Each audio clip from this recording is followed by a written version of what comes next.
느헤미야 2장 17절부터 제가 봉독하겠습니다.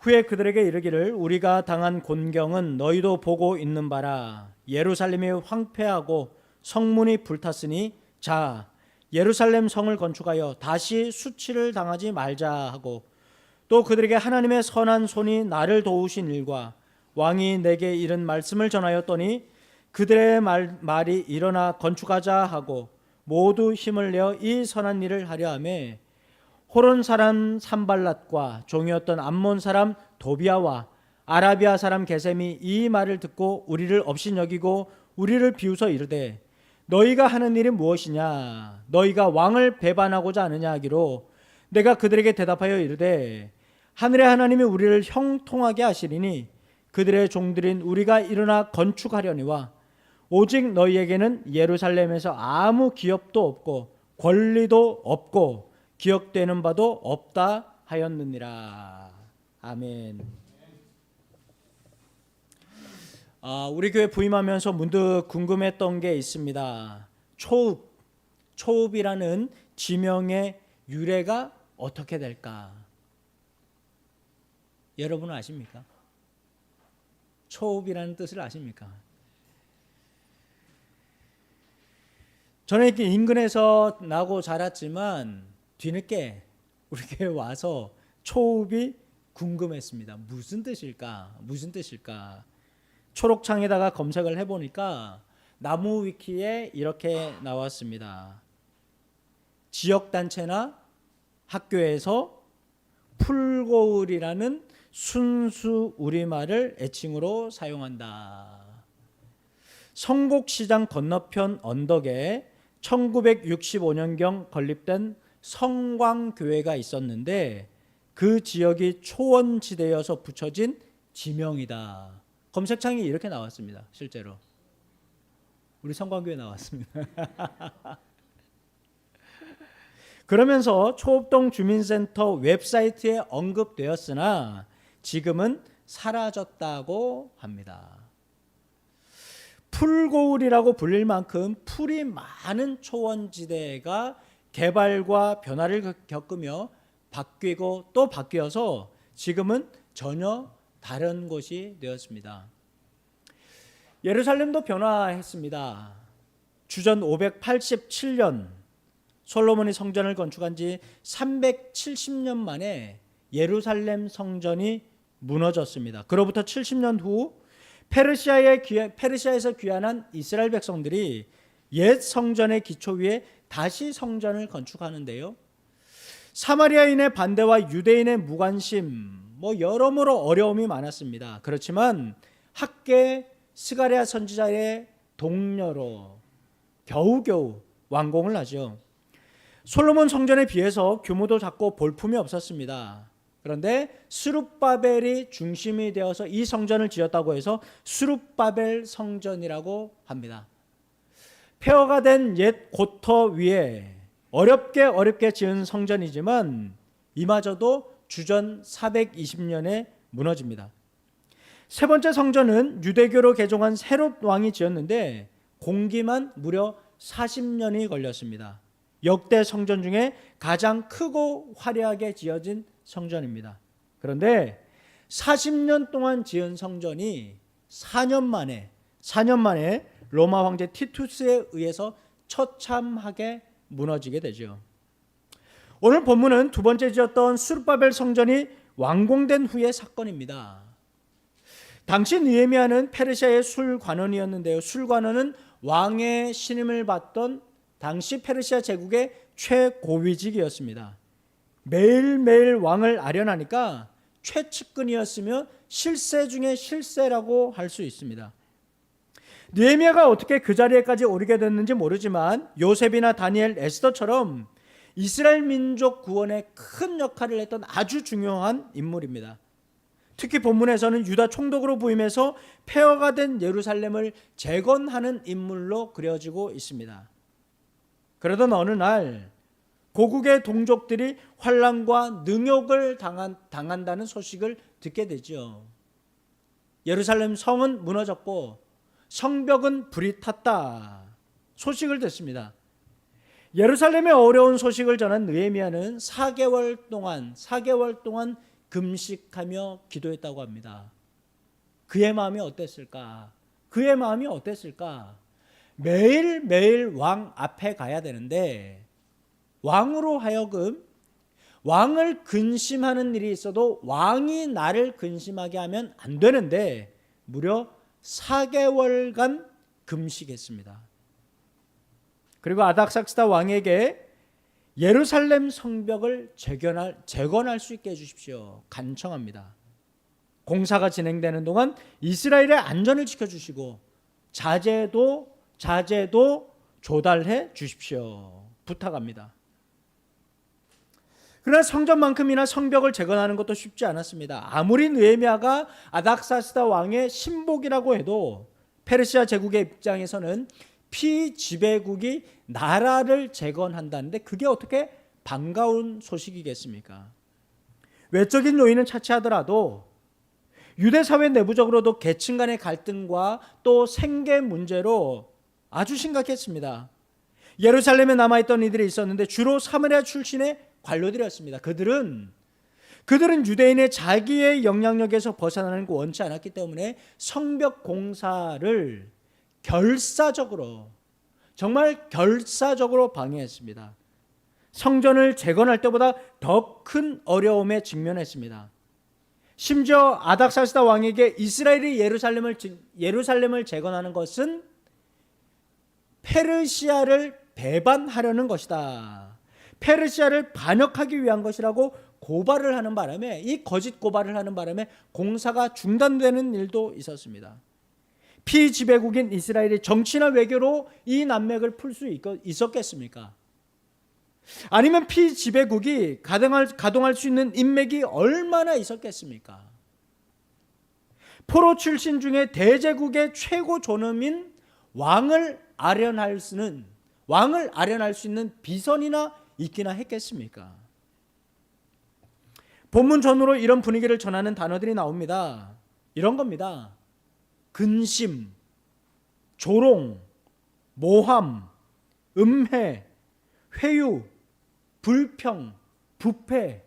지금 이게 성경에 지금 다 나오고 있는 단어들입니다. 당시의 상황이 이러했습니다. 이런 마당에 방해꾼까지 등장합니다. 그리고 그 대응책도 마련해야 했습니다. 지금으로부터 2500년 전의 상황이지만 여러분, 이스라엘 백성들의 이 상황 여러분 공감하시지 않습니까? 대개 이런 일을 겪을 때 여러분 가장 힘 빠지는 게 뭔지 아십니까? 동서고금을 막론하고 어떤 조직이든지 외적인 어떤 어려움이 생기면 내부적으로는 똘똘 뭉치게 되어 있습니다. 이게 역사적인 사실입니다. 그런데 가장 힘 빠지게 하는 건 서로 모함하는 겁니다. 서로가 네 탓, 내 탓, 책임 공방하는 겁니다. 사탄이나 회방꾼이 가장 원하는 것이죠. 가령 신천지의 산옮기기 같은 것이 그런 것 아닙니까? 기성교회 침투해서 내부 분열을 막 일으켜서 교회를 시끄럽게 하잖아요. 그리고 교회 전체를 장악해서 신천지 교회로 간판을 바꿔달게 하는 겁니다. 여러분 오해하지 마십시오. 공동체 내에서 반대나 아니면 이견이 있다는 건 그거 잘못된 거 아닙니다. 건강한 집단지성이 그 공동체에 있다는 겁니다. 다만 문제는 서로 상처를 주는 것이죠. 서로 모함하는 것이죠. 이스라엘 백성이 바로의 노역 때문에 얼마나 부르짖었습니까? 그런데 애굽에서 나오자마자 했던 것이 모세를 원망하는 거였습니다. 그리고 그 원망은 40년 내내 계속되었습니다. 심지어 애굽에서 살던 때가 지금보다도 훨씬 낫다 이런 얘기까지 합니다. 여러분 그런 얘기한다고 하나님께서 애굽으로 돌려보내셨습니까? 아니면 그렇게 불평 원망하던 이스라엘 백성들 가나안 땅으로 하나님께서 인도하셨습니까? 본문의 이스라엘 백성도 내후외환의 위기에 빠졌습니다. 여러분 우리도 우여곡절 끝에 이제 막 공사를 시작했지만 여러분, 이 일에 앞장서고 계시는, 이 일을 책임지고 계시는 우리 장로님들이 교회 건축하면서 월급 받습니까? 건축위원회 하면 교회에서 교통비라도 받습니까? 온갖 신경 쓸 일도 많은데 자기 시간, 자기 돈 쓰면서 헌신하는 거잖아요. 수십 번, 수백 번 그만두고 싶지만 그럴 수 없는 사연들이 다들 있더라고요. 먹고 살 것 없던 그때 식구들 배골더라도 교회 일이라면 열일 제쳐놓고 교회를 섬기셨던 할아버지 때문입니다. 품삯마다 하며 등짐지고 나르던, 교회 건축을 위해서 등짐지고 나르던 어릴 적 아버지 생각에 지금 힘들지만 묵묵히 감당하고 계시는 분이 한두 분이 아니셨습니다.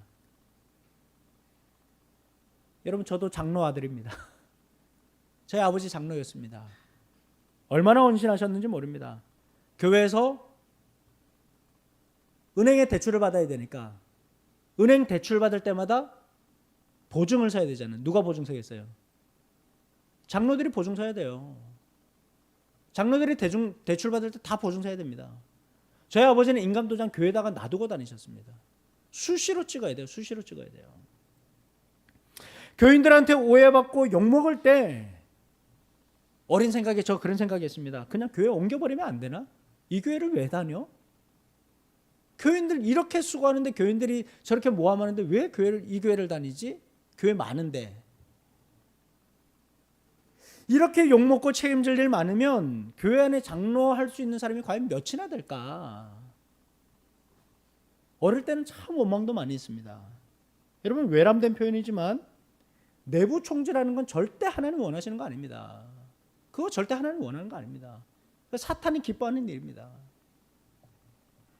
성서학자들 중에는 느헤미야가 페르시아에서 나고 자랐을 것으로 추정하는 분들이 많습니다. 그도 그럴 것이 요셉이나 바벨론 같은 포로 출신이 특채가 아니고서는 식민지 지배국의 최고위급 인사가 될 수 없었겠지요. 불가능한 일 아닙니까?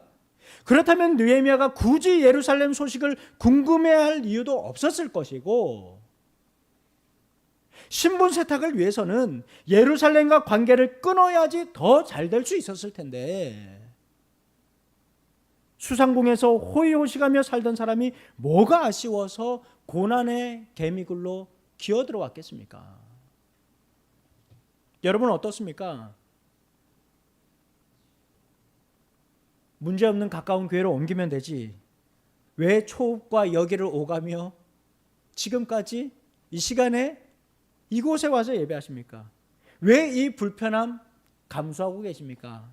아마 여러분의 답이나 느헤미야의 답이 그렇게 다르지는 않을 것 같습니다. 따라서 지금 우리에게 가장 필요한 건, 지금 우리 공동체에 가장 필요한 건 서로 손을 맞잡는 겁니다. 어깨를 걸고 같이 가는 겁니다.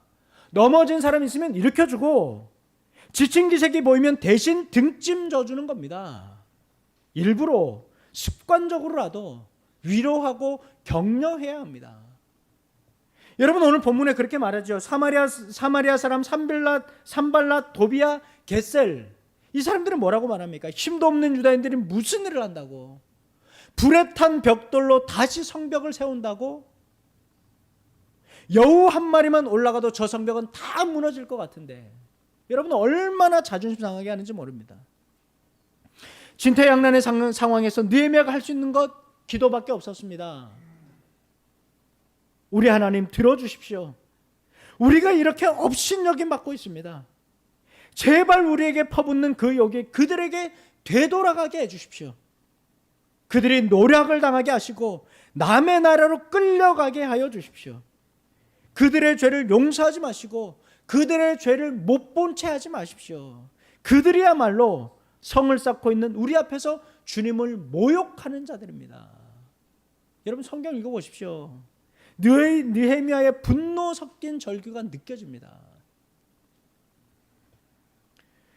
여러분, 다른 번역 성경에서는 이 사람들이 연합문 본이나 공사 현장에 와서 유대인들을 해코지하고 죽이고 공사를 방해했다고 그렇게 말합니다. 그때부터 이 공사 현장에서 절반은 공사를 하고 절반은 창과 방패와 활과 칼을 가지고 외침을 막아야 했습니다. 여러분, 전부 달려들어서 공사를 해도 모자랄 판에 느헤미야를 포함한 모든 백성들이 옷을 벗지 않았고 밤잠 자지 않으며 불침번까지 섰다고 했습니다. 그때 느헤미야가 입버릇처럼 기도하고 선포했던 게 여러분 뭔지 아십니까? 4장 20절에 말합니다. 하나님이 우리를 위하여 싸우시리라. 하나님이 우리를 위하여 싸우시리라.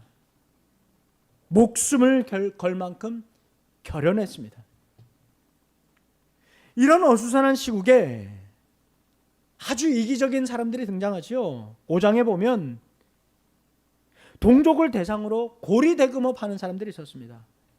귀족과 관리들이 백성들에게 돈을 빌려주고 높은 이자를 갈취했습니다. 가난한 사람들은 먹고 살아야 하니까 돈을 빌렸는데 높은 이자를 감당할 수가 없었던 것이지요. 그 원망이 누구를 향하겠습니까? 6장에도 보면 성벽 공사가 거의 끝나갈 무렵 이제 성곽에 문짝만 달면 모든 공사가 다 끝나는데 느헤미야를 암살하려는 모의까지 있었습니다. 뜻대로 되지 않자 느헤미야에게 편지를 보내는데 일부러 이 편지 봉투에 봉투를 붙이지 않고 편지를 전달을 합니다. 무슨 말일까요? 전달하는 사람이 붙이지 않는 이 편지를 읽어볼 수 있게 하는 거죠. 읽어서 가짜 뉴스를 이스라엘 공동체 내에 다 퍼뜨리게 하는 거예요. 여러분, 교활하지 않습니까? 느헤미야를 암살하면 지도자만 죽는 거예요. 지도자만 죽이는 거예요. 소문은 순식간에 공동체를 붕괴시킬 수 있습니다. 공사로 인한 육체적인 피로보다 정신적인 스트레스가 어떠했을지 여러분 상상하실 수 있겠습니까?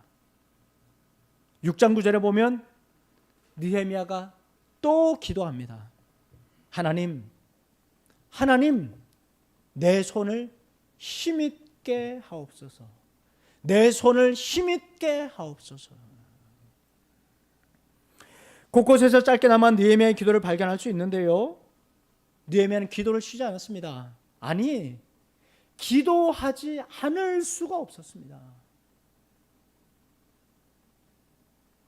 제가 요즘 입버릇처럼 저희 아내한테 하는 말이 있습니다. 주여 소리가 절로 나온다고. 주여 주여 하는 말이 절로 나온다고. 기도하지 않을 수가 없습니다. 기도가 아니면 분열을 조장하는 외침을 당해낼 재간이 없었습니다. 아울러 백성들을 위로하고 격려하여서 겨우 여러분 이 공사 끝냈습니다. 성벽 공사 기간, 성전이 아니라 성벽을 재건하는 이 공사 기간 며칠이나 됐는지 아십니까? 52일입니다. 52일밖에 걸리지 않았습니다. 여러분, 이 모든 일들이 52일 동안 있었던 일들입니다. 이 짧은 기간 동안 느헤미야와 이스라엘은 온갖 일을 다 겪었던 겁니다. 우리 장로님들 비롯해서 건축위원회 그리고 모든 성도 여러분, 우리가 서로 격려하고 위로해야 하지만 꼭 기억해야 할 사실이 있습니다. 스룹바벨 성전을 지을 때도 사마리아인들의 방해가 엄청났습니다. 중단된 성전 건축을 할 때도 역시 그러했습니다. 지금 말씀드린 것처럼 무너지고 회파된 성벽을 재건할 때도 똑같은 일이 벌어집니다. 우리는 분명히 알아야 합니다. 하나님이 우리와 함께 하시는 것처럼 사탄의 공격과 방해는 쉬지 않습니다. 광야에서도 40년 내내 이스라엘을 괴롭힌 이들이 있지 않았습니까? 이스라엘에게 성전과 성벽을 재건하는 일은 절대적으로 중요했습니다. 고대 사회에서 성곽은 백성의 생존을 보장하는 꼭 필요한 것이었습니다. 성전이 이스라엘의 정신적인 지주였다면 성벽은 백성의 안전을 보장하는 것입니다. 게다가 느헤미야는 성벽을 쌓아서 이스라엘이 자주적인 나라라는 것 말하고 싶었을 겁니다. 외침으로부터 보호하려는 의도도 있었던 것 같습니다. 그래서 이스라엘과 이방인을 구분하는 경계로 삼고 싶었겠지요. 그런 면에서 느헤미야는 고대 사회의 필수적인 이 두 가지 다 이루어냈습니다. 성전과 성벽 재건을 통해 백성들이 안전한 도시에 거주하게 되었고, 이스라엘이 하나님 백성으로 구별된 삶을 살며 율법과 제사를 통해 신앙의 회복을 이룰 수 있었습니다. 나라를 빼앗긴 백성, 나라 잃은 백성들이지만 성벽 재건을 통해서 공동체의 기초를 다시 쌓게 되었습니다. 사랑하는 여러분, 우리는 지금 성전 시대를 살고 있지는 않습니다. 우리는 세속도시에서 성과 속, 거룩한 것과 속된 것의 경계가 없는 삶을 추구하고 있습니다. 주님이 성과 속의 경계를 허무셨기 때문입니다. 주님은 배고프고 피곤하고 병들고 늙어가는 사람의 몸을 입고 세속도시 한가운데로 오셨습니다.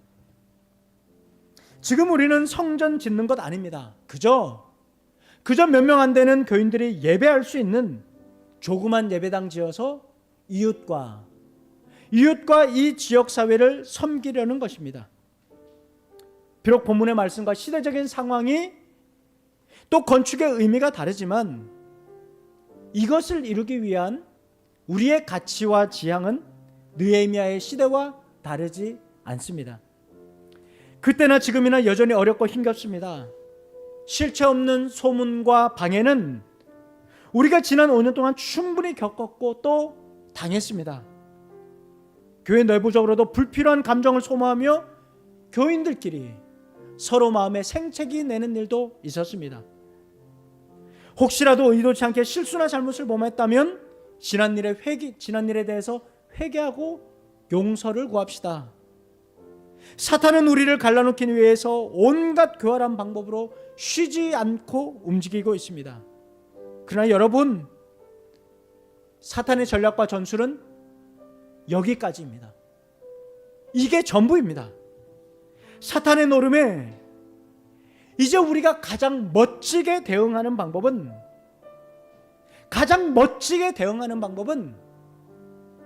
오늘을 잘 감당할 수 있도록 서로가 서로를 위로하고 격려하는 것입니다.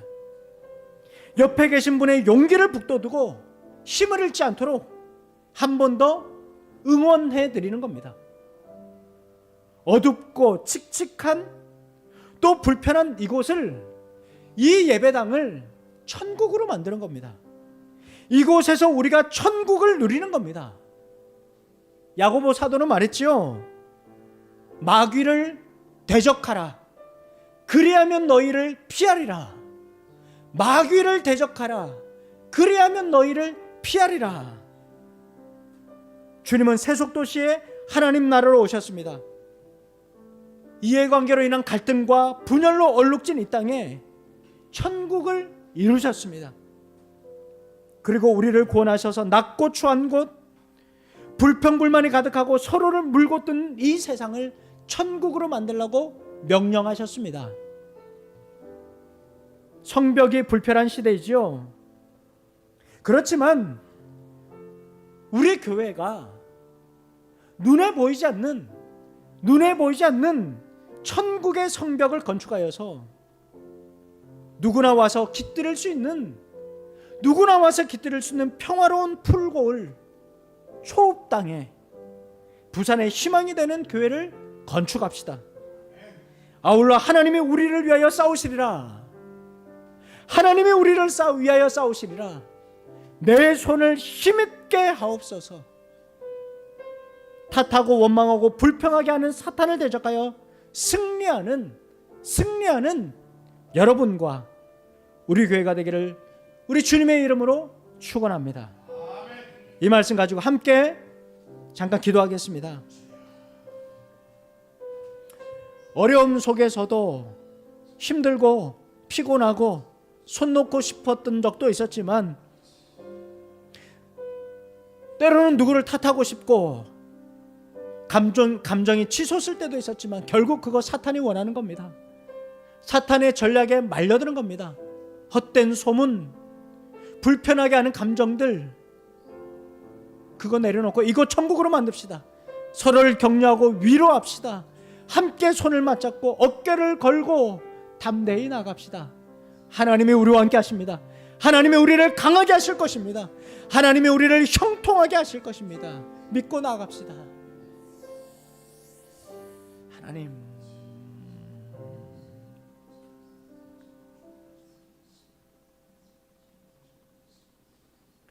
사랑하는 아버지 하나님, 어려웠었지만, 정말 인내의 한계를 느꼈지만, 하나님, 이제 공사가 시작되었습니다. 여전히 이런저런 소문들이 있고 우리를 불편하게 하는 것들이 있습니다.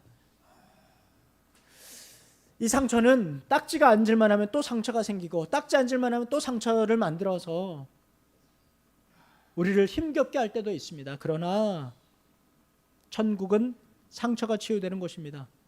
하나님 나라는 우리에게 더 큰 기쁨을 안겨주는 곳입니다.